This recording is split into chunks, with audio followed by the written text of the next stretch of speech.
This is the Shell Raiser, a roller coaster built entirely inside the American Dream Mall in New Jersey. It features the steepest drop in the world. It has a max vertical angle of 121.5 degrees, which is 31.5 degrees more than straight down, if you can imagine that.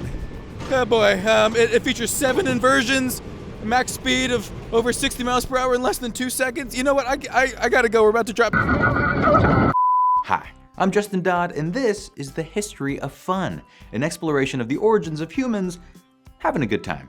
Today, we're looking at roller coasters, the engineering marvels that have thrilled and terrified people for hundreds of years. I'll be trying to figure out, with a little help from my buddy Professor Brendan Walker, thrill ride engineer and coaster expert, exactly why humans are so obsessed with the feeling of almost dying, upside down, while going many miles per hour. Let's get started.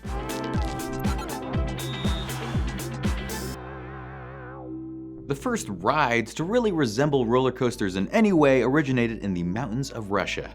Or that's at least what a popular name suggests. Russian mountains are the name given to a specific mountain-free amusement ride that started to pop up in the country in the 15th century, and they were essentially really intense sled rides. Riders would trek up a bunch of stairs, get into either a cut tree trunk or an ice block fitted with a straw seat, and ride that sucker down an ice-covered hill, reaching speeds of 50 miles per hour. These guys were hauling. In 1784, Russian mountains got a pretty serious upgrade. A ride in St. Petersburg used carriages for passengers to ride in, as well as a grooved track that could go down and up some nice hills. Who ordered the construction of what is arguably the first actual roller coaster? Well, that would be Catherine the Great. These new and improved Russian mountains started spreading throughout Europe. In 1804, a ride called Les Montagnes Russes opened in France, which featured, drumroll please, wheels. Mind blown. Now the rides were faster, smoother, and horrifically dangerous. But people didn't seem to mind. In fact, according to coaster historian Robert Cartmel, the first recorded instance of injuries to passengers, rather than decreasing the popularity of the ride, actually increased the attendance. They came in droves to fly down a Russian mountain in Paris. In the following years, new pseudo coasters opened with some much needed safety measures, including locking wheels, continuous tracks, and powered cables that would hoist the carts back to the top of the hill. Europe kept killing it with new and improved designs throughout the 19th century. One of the most iconic roller coaster features today first popped up around this time. Its inspiration came from an unlikely source, a children's toy popular in England and France called the Loop-de-Loop. Essentially, it was a marble track that used centripetal force to loop a ball after going down a hill. So, some wild but brilliant person thought, instead of a marble, what if that gravity-defying object was a person? The first Loop-de-Loop coaster opened in the 1840s in Paris. They were reportedly pretty jarring and uncomfortable. The loop was relatively small, about 13 feet high, and it basically traced a perfect circle, which was a problem. More on that later. During the latter half of the 19th century, many of the influential roller coasters that resemble the ones we ride today were being made not in Europe, but in America. We could thank a dude named Lamarcus Thompson for starting the thrilling trend. Thompson was an inventor who, over his life, accumulated several patents for various roller coaster technologies. He's known as the father of the gravity ride and, arguably way cooler, the father of the American roller coaster. He's most famous for creating Conney Island, New York's Switchback Railway, which debuted in 1884 and is considered the first modern American roller coaster. The Switchback Railway blew people's minds back in the 19th century. This thing was sick, get this. It moved a whopping 6 miles per hour. And what were the coaster cars like? They were basically benches that moved slowly. People went wild for this thing. It cost a nickel to ride and the money started pouring in. Thompson made a few other notable impacts on the roller coaster world. He eventually introduced tunnels and painted scenery so passengers could feel immersed in the experience. Think It's a Small World, but slower. Incredible. All joking aside, Thompson really did change the amusement park game. Soon competitors started popping up all across the country, trying to outdo each other, leading to some of the coaster staples we know today.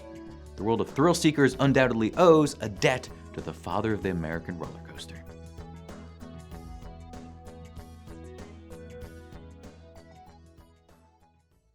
But here's where it gets a little bit dicey. Turns out there might be more than one person in the running for Daddy of the American roller coaster. One contender is John G. Taylor of Baltimore. He received his patent for improvement in inclined railways in 1872, well over a decade before Thompson's Switchback Railway opened. And while the title might sound like the most boring amusement park ride in history, or worse yet, simply an improvement of an even duller ride, it actually appears to be a novel concept for what is clearly a primitive roller coaster. The ride would mostly be powered via its own momentum, going up and down hills on parallel tracks. However, roller coaster researcher Victor Canfield notes that a mechanism for stopping the car at the end of run is not shown or described. Whoops! So maybe it makes sense that Taylor's ride wasn't as much of a hot ticket idea as Thompson's. But while for years it was believed that Taylor's coaster was simply an idea on paper, it turns out he may have actually built the thing. In 1872, the Providence Evening Press reported on new attractions at the local Rocky Point, including a machine for corking soda expressly for the educated bear Katie. Which, I mean, so many questions. Is the soda for the bear? Is the bear corking the soda? Who named the bear Katie?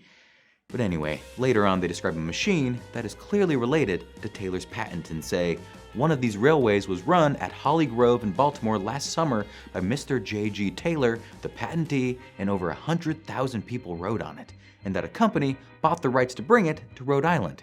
So it was built, 100,000 people rode on it, and it was so successful he started licensing, all over a decade for that Conney Island nonsense. Case closed. Or it would be if, while researching this video, we hadn't uncovered a really annoying line in a June 1870 Baltimore Sun about the opening of that very Holly Grove even earlier.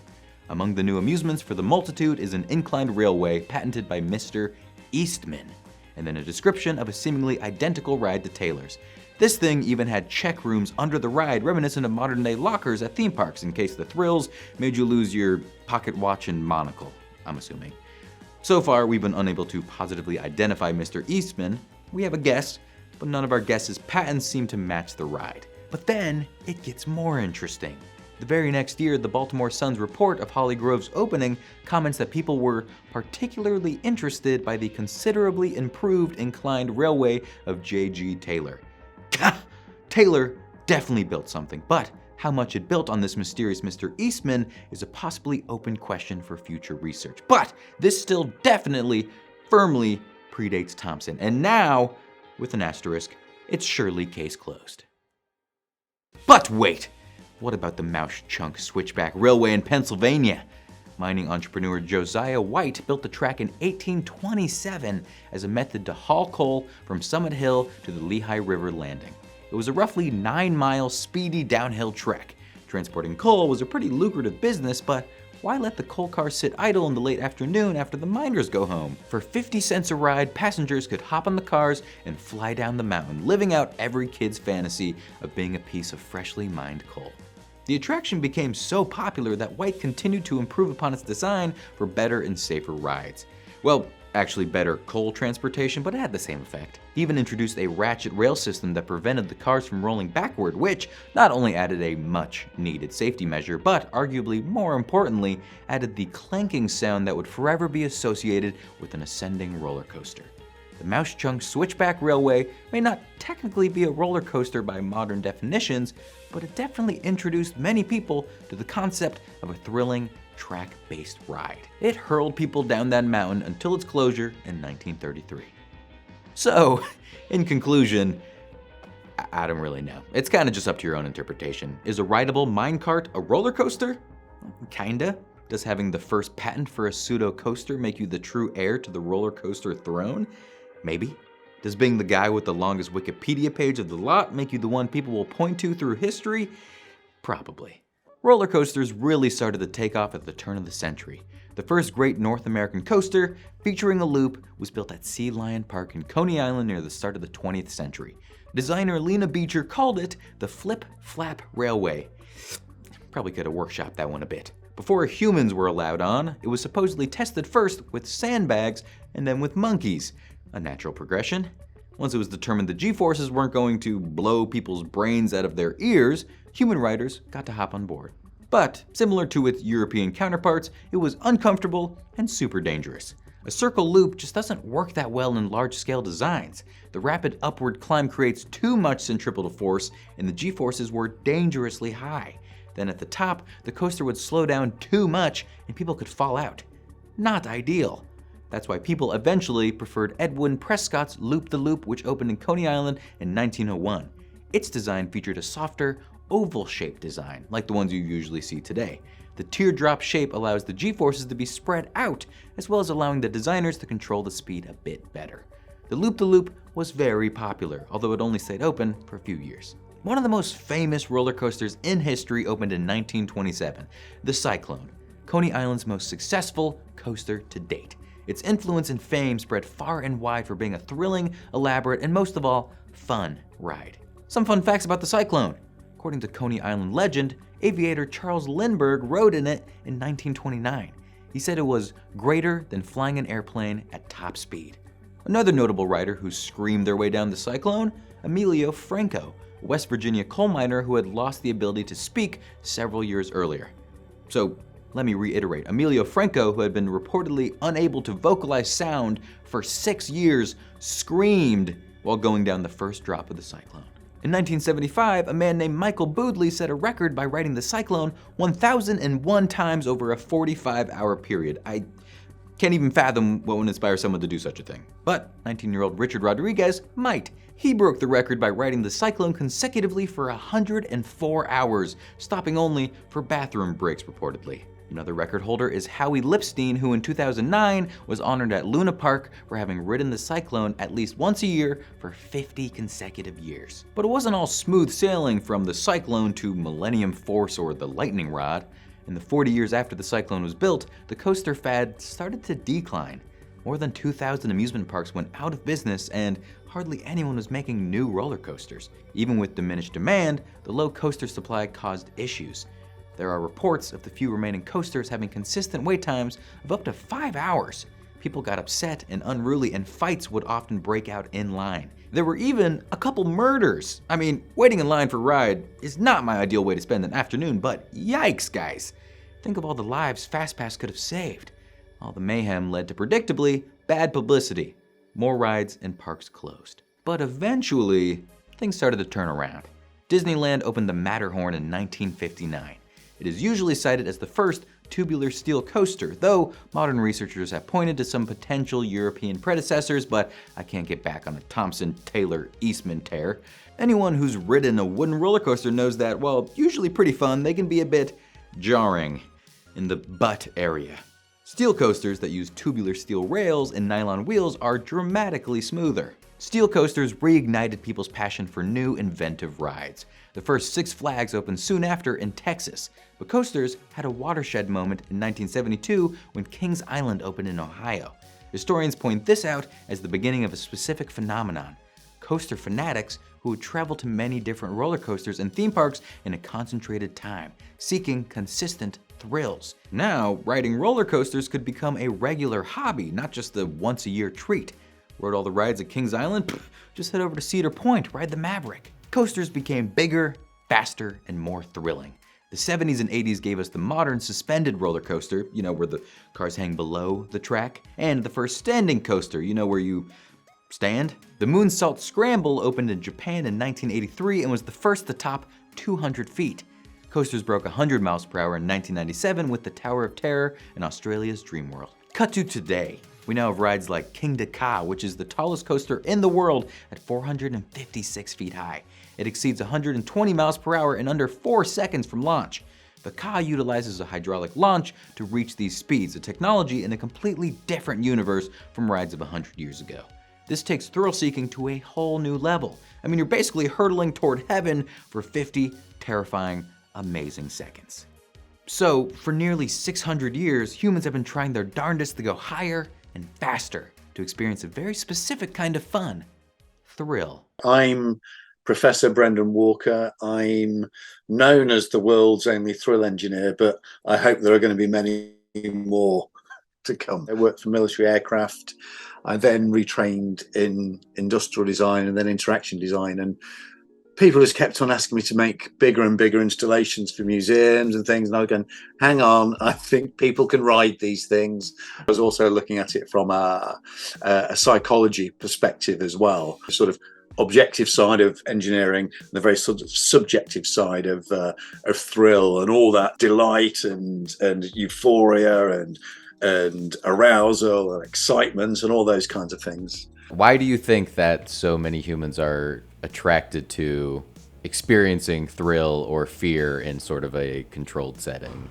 The relationship between sort of thrill, fun, and pleasure and, survival are really closely linked. So whether it's chasing prey, whether it's looking for sex for reproduction, or whether it's evading getting eaten, all these things are rewarded with like high levels of adrenaline and dopamine, which, give us that like really terrific rush. Fast forward now, 50,000 years to where we are today, the Industrial Revolution, and where we started becoming much more urban dwellers and less risky environments. We became de-risked as a kind of a species, and so we never felt truly alive again because we were no longer facing these kind of dangers or really having to strive for food. And so we've naturally sort of recreated that sensation of fun and pleasure and thrill through riding the kind of machines which are constantly being evolved in our industrial world. The thrill in itself isn't an emotion, but thrill is the movement between different emotions. So if you're taking someone from a very low place to a very high place, and if you do it quickly, you'll get a real rush. Brendan is right. Thrill can be interpreted as your brain's attempt to regulate your emotions in the face of risk. Being on a roller coaster is, indeed, a risk, or at least that's how our bodies and brains perceive it, so the brain floods our veins with some helpful chemicals. Other high-stress thrill-seeking leads to even more dramatic results. Skydiving, bungee jumping, swimming with sharks, holding your friend's newborn baby for the first time, knowing that you have a tendency to drop things. Here's what's going on in that old noggin of yours when you're doing something thrilling. First, risk is perceived. Oh no, I'm securely attached to a metal death trap that is about to fling me around and may potentially fly off its tracks, like in Roller Coaster Tycoon. Egad! The amygdala reacts by releasing a combination of adrenaline, dopamine, and endorphins. These neurotransmitters help the body deal with stress and are also generally mood boosting. But they also function to make your mind and senses hyper-focused on the situation. Dopamine also serves a unique function in stressful situations. It basically tells the brain there's a potential reward in store if the perceived danger is overcome. You can imagine why this might be a beneficial signal. If you're a bee, unsure if it's worth venturing out for a prime pollen source, for example, and I pray that you are, or humans sizing up a large source of potential dinner and/or violent death, this kind of reward system would incentivize you to face a scary situation with a high upside. Depending on how thrilling the situation is, it might be time to release the testosterone hounds throughout the body. This might give you a better chance of success if the risk at hand was, say, fighting a mountain lion with your bare hands. Doesn't really apply to riding a roller coaster, but thanks for trying anyway, brain. Okay, now at this point, adrenaline is shooting through your body. One of its functions is to increase your heart rate, get your blood pumping, and open up your airways so more oxygen can get in. The oxygen is directed to your brain to keep you alive in this thrilling situation. Now, seeing as how most roller coasters last less than 2 minutes, you're probably arriving back at the platform any second now. Congratulations, you survived. That reward that the dopamine promised you earlier, it's back! Your brain continues to release these good time neurotransmitters. You may experience a small wave of euphoria. That's why when you get off a roller coaster, you often feel pretty amazing, like you're walking on a cloud, even when you're assuredly walking on ground that a kid has at one point puked on. But another interesting thing happens when you're riding a roller coaster. Your levels of cortisol, the stress hormone, increase. So why are roller coasters still fun if they actively stress us out? The crushing weight of existence already does that. Why would I pay money to do it? Well, it turns out there can be good stress. What has been deemed eustress is a kind of positive feeling of stress. Eu from Greek meaning good, like euphoria. Eustress might counteract the usual symptoms of anxiety and lead to a different perception of reality. So, our bodies experience eustress, shoot a bunch of fun neurotransmitters through our body, we experience intense feelings, and then we ride that high for a while. Got it! But I wonder, which part of the coaster experience is the most thrilling? Even it starts way early on when you see something advertised, you go, oh, you imagine yourself going, I want to do that.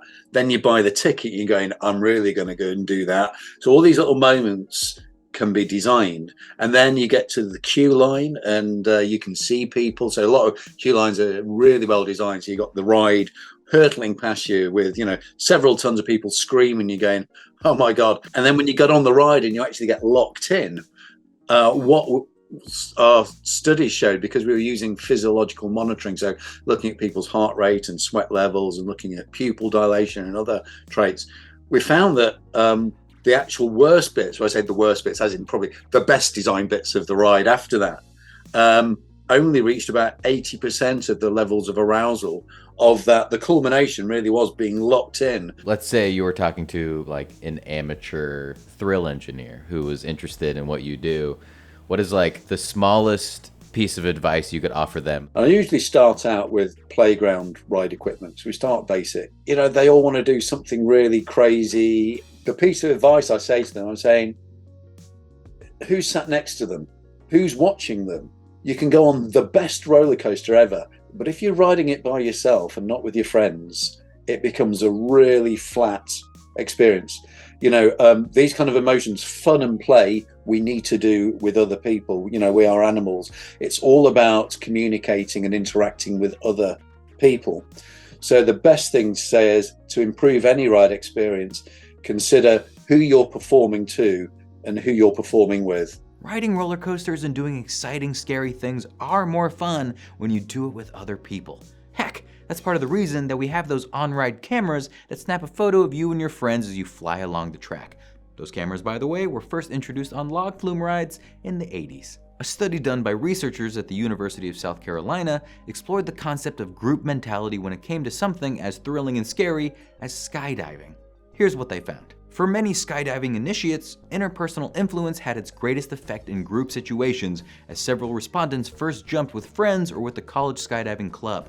Some of these divers would not have jumped without the support of others sharing the experience. This suggests group polarization, a phenomenon in which there is a change from a modestly positive attitude to a very positive one in the presence of peers. So that's why you ended up on Steel Vengeance with all your friends last summer, even though you had no intention of riding that monster.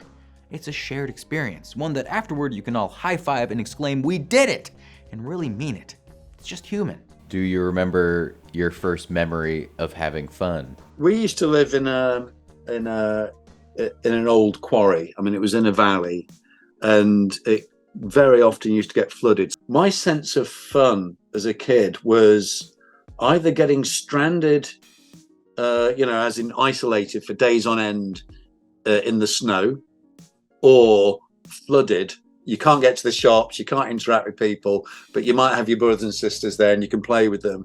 And it was the same with the water as well, with it going over your wellies and flowing. I mean, it probably was quite dangerous. You could always get, dragged away in the flow. But at the time, making boats and doing all sorts of stuff in that moment.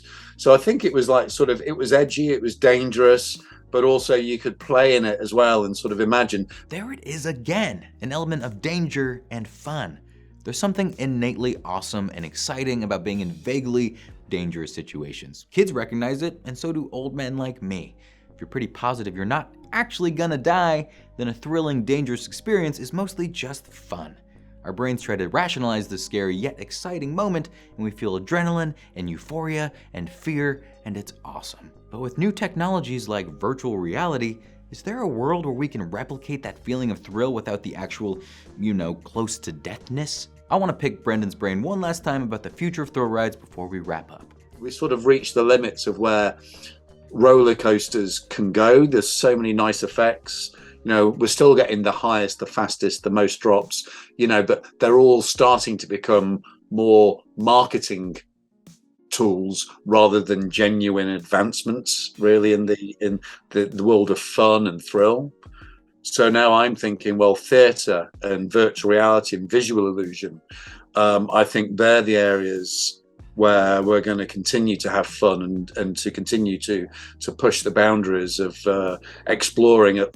If it's not what our body can sustain, it's where, what are the limits of what our mind can support. I think it's these kind of sort of slight, subtle changes. So I'm not reinventing the swing. I'm not reinventing the carnival ride.